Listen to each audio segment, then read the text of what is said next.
고신대 신원화 교수님이 쓰신 죽음에 이르는 7가지 죄라는 책이 있습니다. 이 책은 기독교 전통에서 내려오던 7가지 이 죄를 오늘날 현대인들이 가까이 해서 이 죄를 경계하고 그리고 거룩한 삶으로 나아가도록 도움을 주기 위해서 이 책이 나왔습니다. 저는 처음 이 책을 접하면서 이 책에 그 많은 죄의 목록을 7가지로 딱 정해서 기록했다는 것이 참 인상적이었습니다. 좀 더 책을 살펴보니까 사실 이 7가지 죄는 그 사막의 교부들이 그 수도하면서 자신의 어떤 마음에 있는 죄들을 잘 점검해 보니까 이 7가지 죄가 모든 죄의 뿌리가 된다는 것을 알고 이 7가지를 정해서 수도 생활하면서 그것을 했던 것이고, 또 중세 시대 6세기 때 교황 그레고리우스 1세 때에 이것이 모든 성도들에게 필요하겠다 해서 7가지 대죄로 이렇게 정리해서 모두 다 알려서 대중화를 시켰습니다. 7가지 이 대죄가 뭐냐면 그 첫 번째 죄가 교만이고, 교만으로 시작해서 시기, 분노, 나태, 탐욕, 탐식, 색욕 이렇게 됩니다. 이 죄들은 그 자체로 이렇게 끝나는 것이 아니라 다른 수많은 부수적인 죄와 악행을 낳는 뿌리가 된다고 합니다. 특별히 여기에 나태의 죄가 오늘 설교의 주제입니다. 나태. 이 나태가 7가지 대죄에 분류되었다라는 것이 또 새롭게 다가왔습니다. 이 나태 또한 다른 모든 죄의 뿌리가 되기 때문에 이것을 경계하지 않으면 수많은 죄를 낳을 수밖에 없는 그런 죄가 되는 것입니다. 나태하면 여러분 어떤 이미지입니까? 일반적으로 나태하면 게으른 것 아닙니까? 그런데 오늘 우리 매일 바쁘게 빠르게 살아가고 있는 현대인들에게 이 나태라고 이야기하면 이것이 마음에 다가오는지 모르겠습니다. 오늘 이 자리에 오신 분들, 수요 예배까지 오신 분들, 여러분 말씀을 들으시는 여러분들에게 나태하다라고 하면 여러분들 그것이 마음에 공감이 됩니까? 오늘 설교 제목을 나태의 죄를 회개합시다 이렇게 정했는데 이 설교 제목이 여러분들 마음속에 다가옵니까? 여기에 모인 분들은 적어도 나태와는 좀 거리가 멀어 보이긴 합니다. 예배의 자리를 소중히 여기며 나오는 여러분들은 오늘 전하고자 하는 메시지에서 나태하고는 조금 멀 수도 있을 것 같습니다. 그렇지만은 이 나태의 죄는 방심하면 항상 우리 곁에서 우리를 무너뜨리는 그런 죄입니다. 나태, 단지 게으른 것을 말하는 것일까요? 보다 근본적인 의미가 있습니다. 오늘 우리는 마태복음 25장 이 달란트 비유의 한 부분을 함께 읽었습니다. 전체 문맥을 살펴보면 이 24장, 이 마태복음 24장이 이 예루살렘 그 멸망과 세상 끝날에 있을 그 징조에 대해서 예수님께서 말씀하셨고, 그리고 이어지는 25장에서는 그렇다면 성도는 그 마지막 때, 종말의 때를 어떻게 살아야 하는가라는 그런 문맥 속에서 비유가 이 3가지가 나옵니다.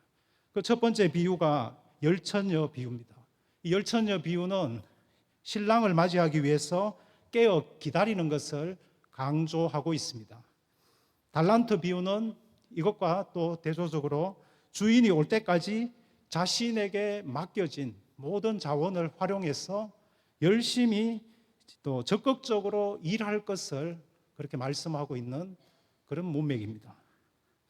자, 그런데 문제는 오늘 이 한 달란트 받은 자가 굉장히 문제가 있어 보입니다. 한 달란트 받은 자를 통해서 우리가 반면교사 삼아야 될 것이 보입니다. 그의 모습 속에서 나태함이 보이기 때문입니다. 나태는 첫째로 관심이 없는 것입니다. 하나님이 주신 사명에 관심이 없는 것입니다. 16절에서 18절 말씀을 다시 한번 제가 빠르게 읽어보겠습니다. 5달란트 받은 자는 바로 가서 그것으로 장사하여 또 5달란트를 남기고 2달란트 받은 자도 그같이 하여 또 2달란트를 남겼으되 1달란트 받은 자는 가서 땅을 파고 그 주인의 돈을 감추어 두었더니 5달란트, 2달란트 받은 자는 하나님이 주신 이 주인이 주신 사명에 엄청 관심이 많습니다. 16절에 보니까 바로 가서, 여러분 오늘 말씀에서 바로 가서 이런 부분을 놓치지 말아야 됩니다. 바로 가서 어떻게 합니까? 바로 가서 자신이 하나님께 받은 재능을 가지고 장사해서 또 다른 5달란트를 남기고 또 2달란트를 남겼습니다. 각각 2배의 결실을 거둡니다. 그러나 이와는 반대로 1달란트 받은 자는 이 주인이 준 사명에 전혀 관심이 없습니다. 주인이 준 사명, 하나님이 주신 사명에 관심이 없습니다. 그는 달란트를 땅을 파 묻어두었습니다. 한 달란트는 적어도 남겨야 될 것인데 그것에 대해서 관심이 없습니다.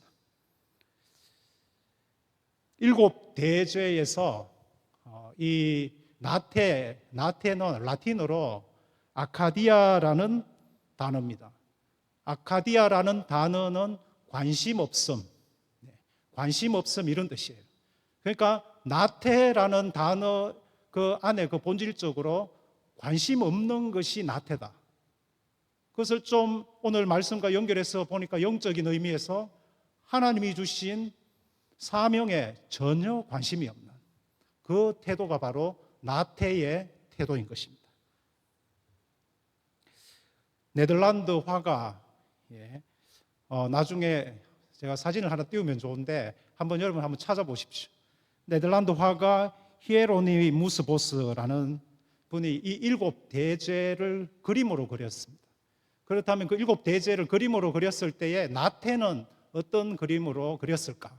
이렇게 궁금해지지 않습니까? 그 나태는 이렇게 그렸어요.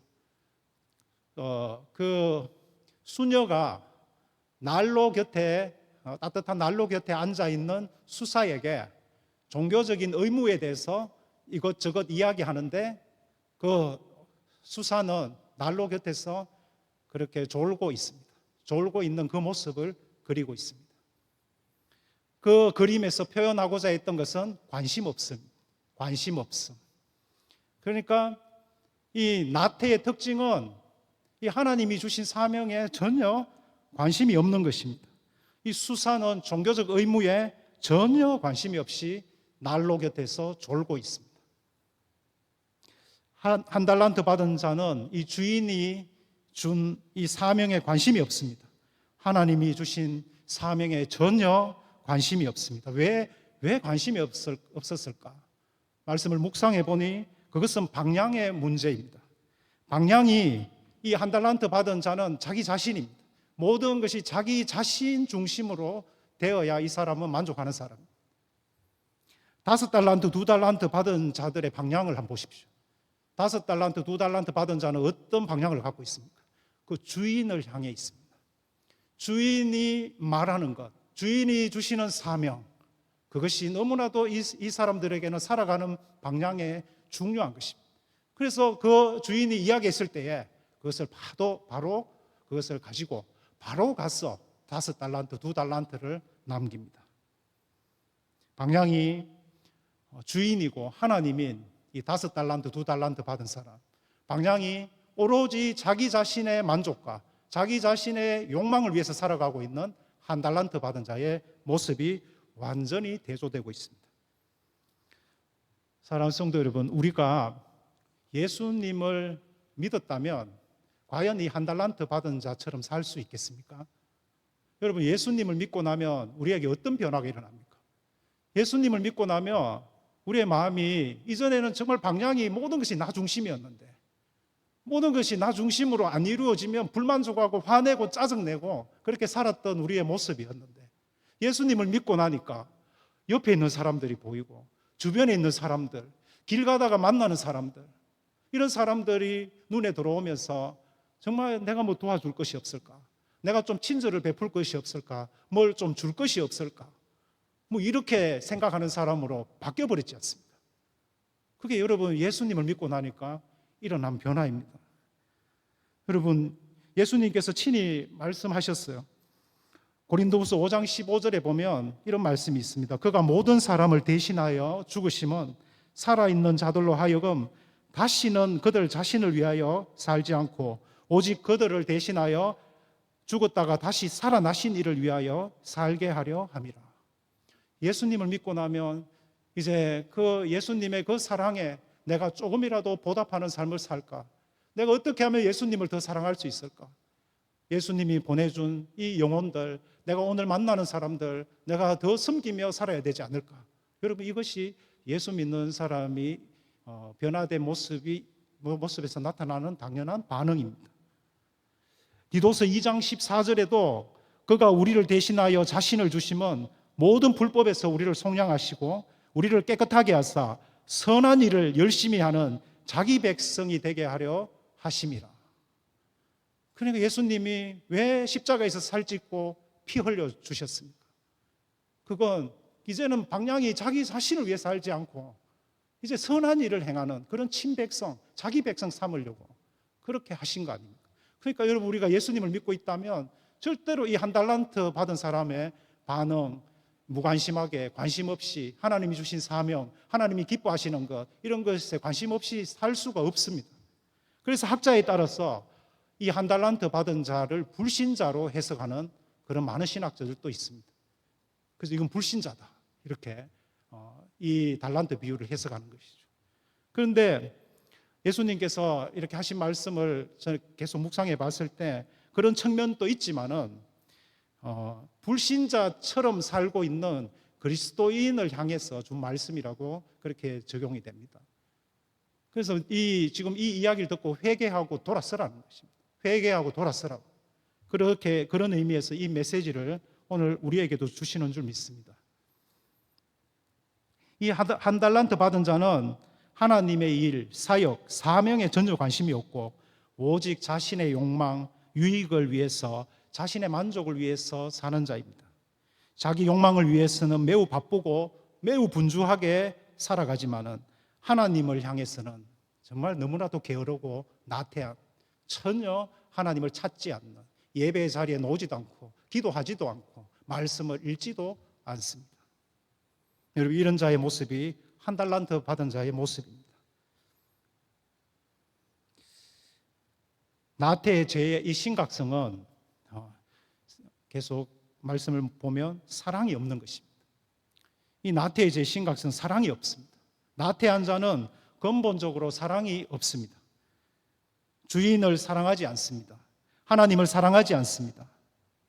한 달란트 받은 사람의 마음속에는 주인을 존경하거나 신뢰하거나 사랑하는 마음이 1도 안 보입니다.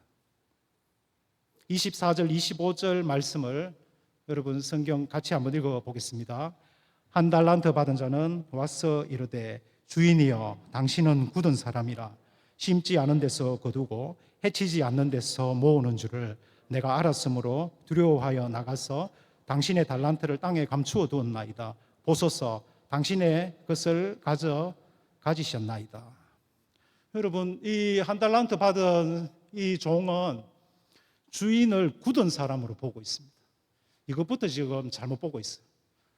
주인을 굳은 사람이라는 이 뜻은 지독한 사람, 가혹한 사람, 인색한 사람, 융통성이 없는 사람 이런 뜻이에요. 그러니까 종은 주인을 자비롭고 사랑이 많은 이런 분이 아니라 어떻게든지 그렇게 착취해서 자기 배를 불리는 그런 악한 주인이라고 그는 생각하고 있습니다. 독재자나 착취자로 바라보고 있습니다. 심지 않은 데서 거두고 해치지 않는 데서 모으는 줄을 안다고 한 이 부분을 보면 불로소득을 취하는 탐욕스러운 수탈자 이미지입니다. 주인을 그렇게 오해하고 있습니다. 당신은 노력도 안 하고 남이 차려놓은 밥상에 숟가락만 얹는 이기적인 분 아닙니까? 이런 뜻입니다. 아주 도발적인 원망을 자기 이 상황에서 쏟아버립니다. 내가 알았으므로 두려워하여. 이 종의 그 마음에 지배하는 감정은 사랑이나 신뢰 이런 것이 아니고 두려움입니다. 주인을 보면 두려운 마음이 가득 차 있는 것입니다. 그 주인이 두렵고 무섭고 그 주인이 있으면 항상 긴장되고 불안하고 이런 것이 이 종의 지금 현재 모습입니다. 그래서 이 부정적인 이 두려움이 그의 손발을 다 묶어버렸습니다. 아무것도 하지 못하게 하는. 그냥 본전이라도 드리면 적어도 욕은 안 하겠지. 뭐 이 정도로 생각하고 있는 모습입니다. 혼나지 않기 위해서 일을 하고 있는 그런 이 종의 모습입니다. 종은 또 이렇게 말하죠. 보소서 당신의 것을 가지셨나이다. 이게 얼마나 당돌한 말인지 모릅니다. 땅에 묻어둔 한 달란트를 그대로 꺼내어 주인에게 던지듯 건네는 장면입니다. 이렇게 현대적으로 읽을 수도 있습니다. 자, 손해 안 봤죠? 내 잘못은 없으니 원망하지 마세요 라고 하며 자신을 정당화하는 뻔뻔스러운 모습, 이것이 한 달란트 받은 자가 주인에게 대하는 태도입니다. 여러분, 반면에 5달란트, 2달란트 받은 사람은 그들 속에 사랑이 보입니다. 16절에 다시 한번 보십시오. 바로 갔어. 주인이 이 달란트를 주니까 잠시라도 지체치 않습니다. 바로 갔어. 사랑하기에 적극적으로 순종합니다. 주인을 사랑하기 때문에 부지런합니다. 한 달란트 받은 자가 나태한 자라면 5달란트, 2달란트 받은 자는 건면한 자입니다. 부지런한 자입니다. 건면한 자입니다. 나태의 반대말이 건면입니다. 건면은 이 영어 단어 딜리전스, 이 단어는 라틴어 딜리게레에서 왔습니다. 그것은 그 의미는 사랑하다라는 그 의미가 그 단어 안에 있습니다. 그러니까 부지런한 건면함, 그것이 일어나려면 그 마음의 바탕은 사랑이어야 된다. 사랑하기 때문에 정말 부지런한 그 모습, 그것을 지금 이 단어는 말해주고 있습니다. 부지런함이 사랑에서 온다는 것입니다. 우리가 어떤 대상을 사랑하게 되면 부지런하게 되는 그것이 바른 방향입니다. 여러분, 야곱이 라헬을 얻기 위해서 이 라반의 양떼를 7년을 섬겼는데 며칠처럼 여겼다고 성경은 기록하고 있습니다. 창세기 29장 20절 말씀을 제가 읽어보겠습니다. 야곱이 라헬을 위하여 7년 동안 라반을 섬겼으나 그를 사랑하는 까닭에 7년을 며칠같이 여겼더라. 누군가를 사랑하면 마음에 생기가 돌고 열정적으로 됩니다. 야곱은 라헬을 아내로 만난다는 기쁨에 7년을 며칠처럼 생각할 정도로 성실하고 부지런하게 매일매일 보냈습니다. 5달란트, 2달란트 받은 사람은 이 주인에 대한 사랑으로 그들은 부지런히 충성하는 그러한 모습입니다. 주인이 지체해도 주인이 되게 늦게 왔습니다. 그런데도 그것과 상관하지 않고 매일매일 성실하게 부지런하게 주인을 사랑했기 때문에 그렇게 할 수 있었습니다. 한 달란트 받은 자는 주인을 사랑하지 않습니다. 나태한 자의 특징은 그 누구에게도 관심이 없고 하나님 사명에 전혀 관심이 없고 심지어 하나님을 사랑하지 않습니다. 이것이 나태한 자의 심각한 모습입니다. 나태한 자의 심각성은 마지막으로 결산할 것이 없도록 하는 죄이기 때문에 심각합니다. 나태의 죄가 참 무섭습니다. 가장 무서운 죄일 수 있습니다. 결산할 것이 없도록 만들기 때문입니다. 19절 말씀을 다시 한번 보겠습니다. 오랜 후에 그 종들의 주인이 돌아와 그들과 결산할세. 5달란트, 2달란트는 잘 결산했습니다. 그리고 칭찬도 정확하게 같은 칭찬을 받았습니다. 하나님께 참으로 영광이 되는 그들의 모습으로 드러났습니다. 그런데 한 달란트 받은 사람은 결산할 것이 없습니다. 그래서 이 나태는 이 주인 앞에서, 하나님 앞에서 결산할 것이 없도록 하는 아주 무서운 죄인 것입니다. 여러분, 영화 신들러 리스트를 이전에 본 적이 다 있을 줄 압니다. 저도 그걸 고등학교 때 봤는 것 같아요. 굉장히 영화가 길었지만은 그 마지막 장면은 평생 기억에 납니다. 오스카 신들러가 실제 인물이지 않습니까? 이 인물이 이제 독일이 항복하고 이제 전쟁이 이제 종전이 되었을 때, 그때 그가 그동안 유대인들을 살리기 위해서 자신의 재산을 그렇게 해서 1,100여 명을 살렸습니다. 그 명단들이 쭉 그 영화에 나옵니다. 그 1,100명을 살리고 난 그 현장에 이 유대인들이 감사의 표시를 담아서 자신들의 그 금리빨을 빼서 반지를 만들어 줍니다. 그 반지에는 탈무드에 적혀 있는 구절, 한 생명을 구하는 자는 세상을 구하는 것이다. 그렇게 해서 감동적으로 그 선물을 주는 장면입니다. 그런데 이 오스카 신들러는 그 반지를 받고 감격하고 막 그렇게 해서 눈물을 흘리는 것이 아니라 갑자기 극심한 고통에 그렇게 사무치는 사람처럼 갑자기 그 사람이 막 소리를 지르면서 눈물을 흘리면서 그렇게 말합니다. 내가 왜 이 차를 남겨두었지?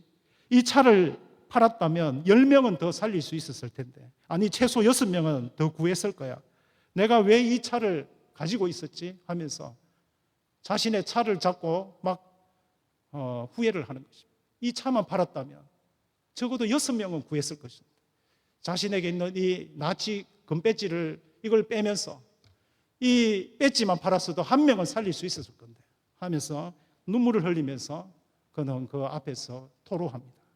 여러분, 그 장면을 보면서 참 우리 또한 굉장히 가슴이 뭉클해지고 또 눈물을 흘렸던 그런 영화였습니다. 우린 너무나 지금 시간을 낭비하고 있지 않습니까? 사명을 잃어버리고 살고 있지는 않습니까? 오늘 말씀에 반드시 주인이 돌아와서 결산한다고 했습니다. 결산할 것이 없도록 만드는 나태의 죄, 이것이 오늘날 현대인들에게 굉장히 엄밀하게 들어와 있는 죄입니다. 사랑하는 성도 여러분, 나태의 죄를 회개합시다. 엄밀하게 우리 곁에 있는 나태의 죄를 극복하기를 소망합니다. 어떻게 나태의 죄를 극복할까 빠르게 말씀드리겠습니다. 첫째로, 하나님이 나를 부르셨다는 부르심에서 다시 시작해야 되겠습니다. 하나님이 나를 부르셨습니다. 소명을 발견하는 것입니다. 이 세상에 존재하는 모든 사람은 그 존재의 이유가 다 있습니다. 5달란트, 2달란트, 1달란트. 여러분, 우리는 이 달란트를 받았습니다. 달란트를 받아서, 그래서 하나님께서 우리의 모든 재능을 활용해서 자유롭게 창의적으로 그렇게 살아가서 열매를 맺도록 그렇게 우리에게 이런 시간을 허락하셨다라는 사실에서 출발해야 되겠습니다. 그리고 둘째로, 생활 속에서 작은 일, 적은 일에 충성하는 자가 되기를 소망합니다. 우리가 볼 때는 큰 일, 작은 일 구분이 되지만 하나님이 보실 때는 그 마음의 중심을 보시면서 큰 일, 작은 일 상관이 없습니다. 지극히 작은 일에 우리가 하나님 앞에서 정말 그 선한 일을 행하는 친백성처럼 그렇게 행하고 살아간다면 하나님은 결산할 때에 다 기억할 것입니다. 그래서 정말 주변에 연약한 자들, 내가 오늘 옆에 있는 사람들, 주변에 있는 사람들에게 미소를 한 번 더 보내고 웃음을 주고 그렇게 살아가는 그것이 얼마나 귀한지 모르겠습니다. 여러분, 작은 일부터 우리는 충성할 수가 있습니다. 무엇보다도 미루는 습관을 버려야 되겠습니다. 나태의 특징 중에 핵심적인 것이 바로 미루는 성향입니다. 이 1달란트 받은 자를 생각해 보면 이 사람은 계속 아마 땅에 처음 묻어놓고 생각을 했을 거예요. 언젠가는 뭔가를 해야 되겠다 이렇게 생각은 했겠지만 계속 미루다가 결국은 결산할 날이 온 것입니다. 여러분, 우리의 모습 속에도 이 1달란트 받은 자처럼 지금 미루고 그렇게 있어서 정말 하나님 앞에 그렇게 살아가지 못하고 있는 그런 부분은 없습니까? 나태한 자, 이 미루는 자의 습성을 우리는 버려야 되겠는데, 내일 하지 뭐 이런 말은 나태한 자가 하는 말입니다.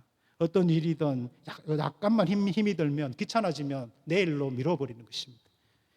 제가 피자집의 문 앞에 이런 글이 적혀 있는 걸 보면서도 한참 웃었습니다. 오늘 먹을 피자를 내일로 미루지 말라. 예. 그 피자집 주인이 굉장히 지혜로운 것 같아요. 예. 또 김중곤 목사님의 그 예수 칼럼 내일 마귀에 대한 이야기가 있습니다. 그 이야기 속에 보면 마귀들이 그리스도인들을 어떻게 하면 넘어뜨릴까 그 회의를 하는데 가장 노련한 늙은 마귀가 가장 탁월한 제안을 합니다. 인간에게 다음과 같이 속삭이면 단번에 그 유혹할 수 있다는 것입니다. 이것입니다. 열심히 전도도 하고 기도도 하고 사랑도 하자. 그러나 내일부터 하자. 예. 여러분, 신라곤을 쓴 단테는 나태한 자가 일생 동안 미루는 습관을 하다가 회개하는 일까지 미룬다고 했습니다. 결산의 날이 다가오고 있습니다. 그날이 두려운 날이 되지 않도록 우리 하나님을 두려운 분으로 그렇게 여러분 생각하고 살지 않도록 우리 하나님은 사랑과 자비가 많으시고 오늘 또 우리에게 이렇게 기회를 주시고 우리를 사랑해 주시고 지극히 작은 것 하나에 충성하고 작은 것 하나에 하나님은 기뻐하시는 그러한 사랑이 많으신 분이십니다. 결산할 것이 없도록 하는 나태의 죄를 회개하고 새롭게 되는 이 시간 되기를 간절히 바랍니다.